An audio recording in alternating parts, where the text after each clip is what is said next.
So hey everyone, welcome back to the quick and very interesting tutorial where in this quick tutorial I'm going to show you how you can see live visualization of global cyber attacks.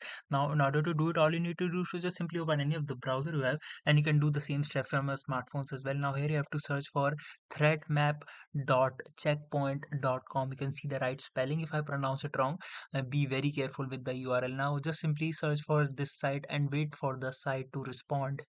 Once the site gets open, here you can see you can check the live cyber attacks all over the world from where they are originating to their targeting countries as well. You can see the data right on the left board, and you can see the top targeted countries on the right side of this page. And here you can see, you can zoom in and check how many cyber attacks are going all over the world. Alright, so that's it for this tutorial. I hope this video will be helpful for you. Make sure to hit the like button and subscribe button for more such helpful and interesting tutorials. See you in the next one. Take care.